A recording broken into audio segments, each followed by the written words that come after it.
guys, I'm back. Russell Shankar, your vlogger. Here in Auckland, New Zealand, sa may Green Bay po tayo ngayon. At featuring sa inyo, isang bagong-bagong panaderya. Wala na pong iba kundi si Mami Panadera. Yan. Hello, Nalyn. Kumusta? Thank you sa pagpapaunlak mo sa amin dito sa iyong munting production place ng iyong Mami Panadera. Yes, it's my pleasure and salamat for the opportunity. Yeah. Bago po ang lahat, si Mami Panadera po, kung sa mga nakakalam, nakikita niyo po kanyang mga paninda sa mga night market, sa mga catering ka din, ano? Tsaka sa mga online orders din sa kanya. At ang kanya pong business ay rehistrado po yan dito sa New Zealand, mga kaibigan. So, Nalyn, tell us more about Mami Panadera products.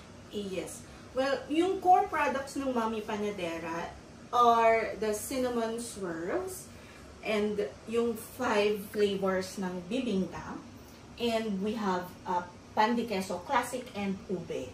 So these are my core products. I also have some dessert pies, pero hindi available today, but I have a classic cinnamon swirl flavors, salted caramel, cookies and cream, and choco walnut. So for the premium flavors, I have pistachio cream, hazelnut almond, and Biscoff Bliss. So, Nalyn, pwede mo ikwento sa amin, especially sa mga televiewers natin, siyempre sa mga followers ng Mami Panadera, paano nagsimula to? Ano yung nagtulak sa'yo para buksan ng business na to? It was a simple hobby. So I used to bake back in Manila before coming here to New Zealand. And when I came here, just in time before the lockdown, so I arrived parang September of 2019. And then come March the following year, nag-lockdown because of the pandemic. And it was also very timely because I was able to source some baking utensils and tools before the lockdown happened. And then yun, parang doon ko chinanel yung aking energy because lahat nga nasa loob lang ng bahay. But prior to that, I was already baking back in Manila, pero hindi masyado as compared dun sa since 2020. So for those who are following me sa IG, you can actually scroll, matitrace nyo. It's February 7, 2020, nag-start yung IG account ni Mami Panadera. Wow, I'm pretty sure marami ng followers ang Mami Panadera sa IG. So, what about Facebook? Recently lang, when I already started the night market, tsaka ako nag-venture into Facebook. And April of this year, nag-TikTok na din ako. Yun! TikToker na! Alright, so Nalyn, tell us more about these variety flavors of tinapay ng Mami Panadera. Yes. So we have here, this is ube bibingka.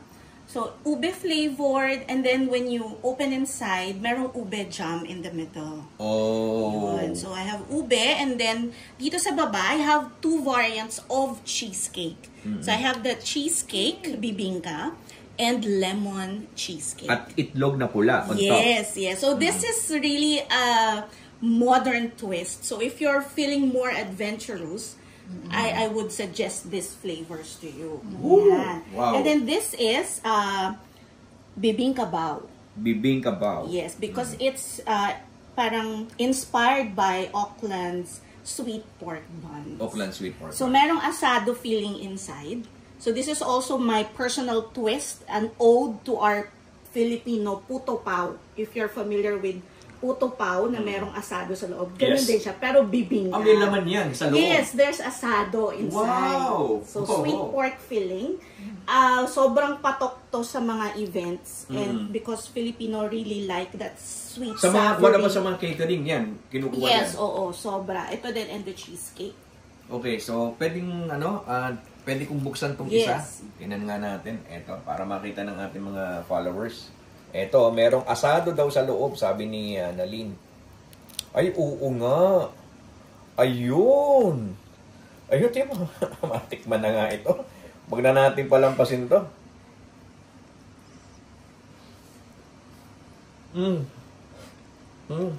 Sarap. Asado. Asado. Arado. Paano. Pasado. Ang sarap ito. Mamaya tutuloy ko yan. Yan. And then this is the traditional or the the traditional bibingka na nilagyan lang ng cheese and then topped with salted egg. Okay. So, yeah. So, dito sa top na to, sa side ko. Ay, hindi pa nag-glaze. Oh. So, this is the cinnamon scroll. If Wow. Glaze. gusto mong hawakan yung isa so that you can see how soft it is. Ay, oo nga, And no? Ayan, oo. Ang lambot niya, pag pinisa mo ito sa lalim mo, cinnamon na... Oh, ito, yan, oo. Tingnan nyo, oh. Yan. Ang lambot to. Springy, yeah. Oh, tikman ko. Wala pang glaze. Magugustuhan to ni, That's ano? my favorite. Magugustuhan to ni Mr. Dwayne Malo. Yan. Ang kasama natin ngayon dyan, behind the camera. Ang sarap nito, ang lambot pa. Yes. So, 6 flavors. I have a new flavor. Nalimit tanong lang ako. Bakit ang ibang cinnamon kasi, pag ginanyan mo, nagbe-break na kagad yung dough, yung tinapay. Pero siya hindi, oh. Yan yung recipe na perfect natin for Galing. 4 years. Wow! Oh. Patok. Panalo. Sarap. Tapos, ano Yan. Okay. Ano yung gusto mo sabihin pala kanina? And then yung flavors, I have a new flavor sa cinnamon which I just recently launched. Last week lang. This week lang yata. Oh, yeah, this week. It's ube cinnamon. Ube So I cinnamon. have prepared ube cream cheese frosting, and then we will top it with ube halaya glaze. Sige. Ay, And then nako. with some Yun coconut yun. threads later. Yun, Okay. yun. Okay. And then Yeah. next, this is our pan de queso. Bandi queso. Pandesal. So this is my modern take of Filipino pandesal, crossover ensaymada, crossover cheese roll, combined in one. Wow! Package na siya. Yes. 3-in-1 siya. 3-in-1 siya. And ito yung medyo talagang kinahihiligan ng mga customers ng Mami Panadera right now. Ano naman yung cost nito, yung price sa market? I'm selling this for $4 each. Not bad. Yes. And then this one is $3.50 yung classic. Talaga? Yes. Wow, murang-mura. So this is ube cinnamon. This is the ube cream cheese frosting. And then we're going to put our ube halaya glaze. So I made this. This is Mami Panadera signature. Wow. So on top of Yummy that, looking.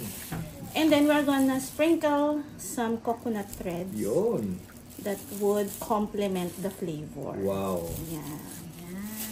So Galing. that's ube cinnamon. So this is the new flavor sa ating line.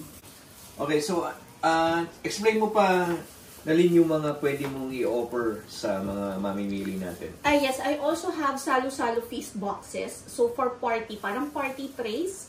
So I have 15 pieces and up to 24 pieces. So may 15, 18, 21, and 24. Now I recently offered a custom 21 pieces Salu-Salu box. Ikaw na mamimili sa menu and then I'm gonna put it in a box, styled, and then there's also a ribbon with it.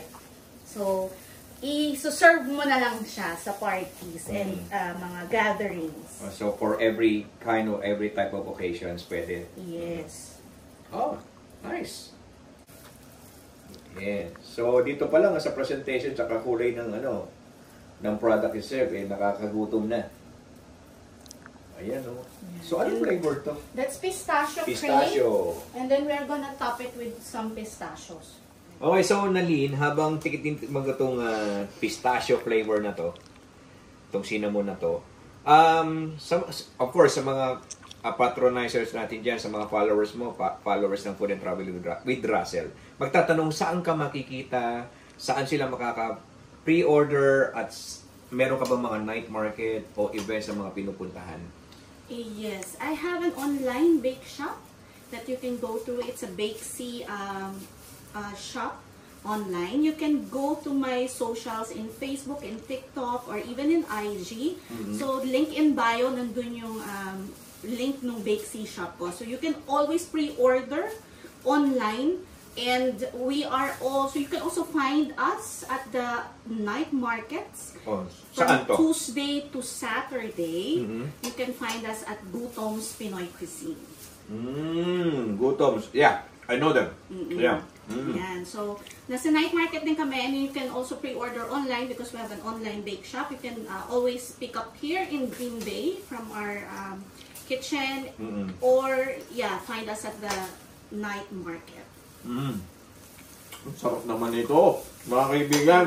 Tikman niyo po itong cinnamon pistachio flavor. Panalo-panalo. Rate ko dito, 10 out of 10. Sa akin po yan, ha? Kasi the best. Ang style niya para siyang donut, yung sikat na donut shop sa Pilipinas. Yan. Okay. So, Nalyn, contact numbers meron ba? Socials, you can always look Okay. up Mommy Panadera, Facebook, IG, and TikTok. Yes. So, invite na natin yung mga followers mo. Yes, Nalyn. sa mga kamami panadera, hi! Don't forget to always support us, support local, and dun sa ating Yes. mga local customers or loyal customers, we Yes. just wanted to thank you for always coming back and for supporting Mommy Panadera. Yes, and for those who are not subscribers of my Facebook channel, YouTube, IG, and TikTok, please do subscribe now. Follow my Yes, vlogs. also please follow, like, and share my vlogs and my reels kay Mommy Panadera. Because of Mommy Panadera, Tradition you can taste, comfort you can share. yun, saan ka pa?